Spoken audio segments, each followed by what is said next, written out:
السلام علیکم ورحمۃ اللہ وبرکاتہ۔ ناظرین، آج ہم آپ کے لیے ایک نیا واقعہ لے کر حاضر ہوئے ہیں جو کہ بہت ہی خوبصورت واقعہ ہے۔ یہ واقعہ محمد صلی اللہ تعالی علیہ وسلم، ہمارے بڑی شان والے محمد الرسول اللہ صلی اللہ تعالی علیہ وسلم چھٹی صدی عیسوی کے آخر میں آفتاب نبوت بن کر طلوع ہوئے، جب عربوں میں گمراہی کی گھٹا ٹوپ اندھیری رات چھائی ہوئی تھی۔ آپ کی بعثت ایسے معاشرے میں ہوئی جہاں دولت مند، گھمنڈ، نسلی اور خاندانی اونچ نیچ اور چھوت چات کا رواج عام تھا۔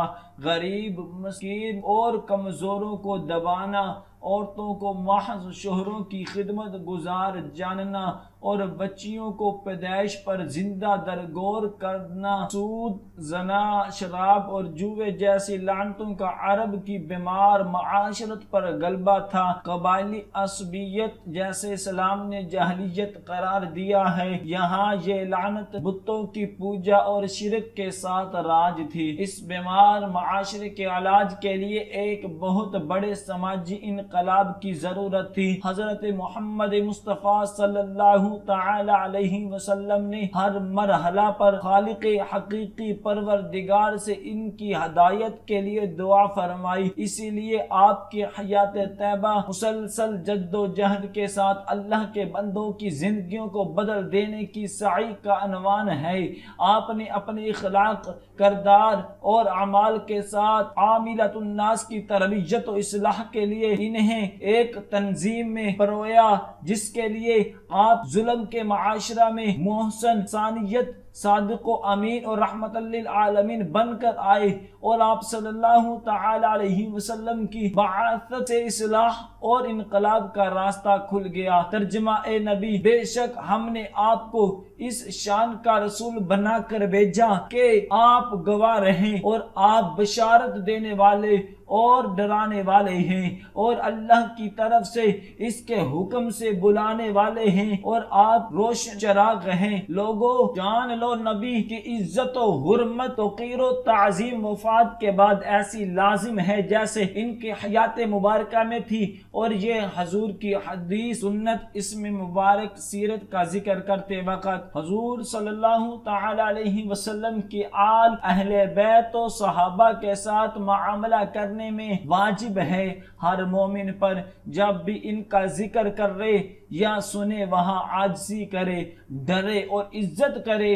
نبی مہربان صلی اللہ تعالی علیہ وسلم نے انسانی زندگی، انسانی فطرت کی ضروریات کے پیش نظر انسانوں کی رہنمائی کی، اور جو لوگ دائرہ اسلام میں آگے ان کی فکری کردار سازی اور اندر کے انسان کو بدل دینے کی مسلسل سعی کی، اور اس میں آپ کامیاب رہے۔ آپ انسان کامل تھے اور اپنی امت کے لیے یہی معیار دیا اور اصولی بنیادیں فراہم کر دی۔ رسول اللہ صلی اللہ تعالی علیہ وسلم کی تعلیمات، احادیث مبارکہ سے روشنی ملتی ہے کہ مومن کی صفات کچھ یوں ہے۔ آپ نے فرمایا، مومن کی عادت نہیں کہ لعن و طعن کرے، فحش گوئی یا بےہودگی اختیار کرے۔ آپ کا فرمان ہے کہ جو کوئی کسی شخص کو کسی ایسے گناہ پر طعنہ دے جس سے اس نے توبہ کر لی ہو، ایسا شخص مرنے سے پہلے وہ کام ضرور کرے گا، یعنی اس گناہ میں آلودہ ہوگا۔ آپ سے سوال کیا گیا، کیا مومن بزدل ہوتا ہے؟ فرمایا ہاں۔ پھر سوال ہوا، کیا مومن بخیل ہوتا ہے؟ فرمایا ہاں۔ سوال ہوا، کیا مومن جھوٹا ہو سکتا ہے؟ نبی مہربان نے فرمایا، مومن جھوٹا نہیں ہو سکتا۔ خاتم النبیین صلی اللہ تعالی علیہ وسلم نے فرمایا کہ مجھے اس طرح نہ بڑھانا جس طرح نصاری نے حضرت مسیح کو بڑھایا۔ میں اللہ کا بندہ ہوں، بس میرے حق میں تم یہی کہا کرو کہ آپ اللہ کے بندے اور رسول صلی اللہ تعالی علیہ وسلم ہیں۔ ختم المرسلین کی تعلیم و تربیت نے صحابہ کرام رضی اللہ تعالی عنہ کو جس مسلسل اور گٹھن نظام میں تربیت سے گزارا، انہیں دیکھ کے اخلاق حسنہ کے نقش تلاش کریں تو رہنمائی ملتی ہے کہ محسن انسانیت نے فرمایا کہ مسلمانوں کے شیان شان نہیں کہ طعن کرے، غیبت کرے، تجسس، حسد میں پڑے رہیں۔ اللہ تعالی فحش کام کرنے والے اور فحش گو سے محبت نہیں رکھتا جو بازاروں میں چلاتا پھرتا ہے۔ مومن کی یہ شان نہیں کہ وہ لعن طعن کرے۔ تم ایک دوسرے سے یہ نہ کہو کہ تجھ پر خدا کی لعنت ہو یا اللہ کا غضب ہو یا دوزخ میں جائیں۔ آپ نے فرمایا کہ میں لوگوں کو دھدکارنے، لعن طعن کرنے نہیں بلکہ رحم کرنے کے لیے بھیجا گیا ہوں۔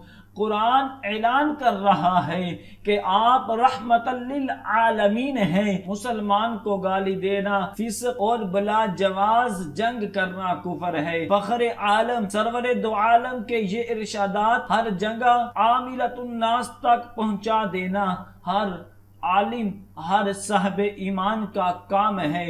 دوسروں کی تربیت اور اصلاح کے لیے ناگزیر ہے کہ اپنی زبان کی حفاظت کی جائے۔ اہل ایمان کے درمیان دنگا فساد، گالی دینے والے کا جواب گالی سے دینا شرعاً جائز نہیں ہے۔ حضرت ابن عباس رضی اللہ تعالیٰ عنہ فرماتے ہیں کہ رسول اللہ صلی اللہ تعالیٰ علیہ وسلم کے زمانے میں دو آدمیوں میں گالی گلوچ ہوئی۔ جب تک ایک گالی دیتا رہا دوسرا خاموش رہا۔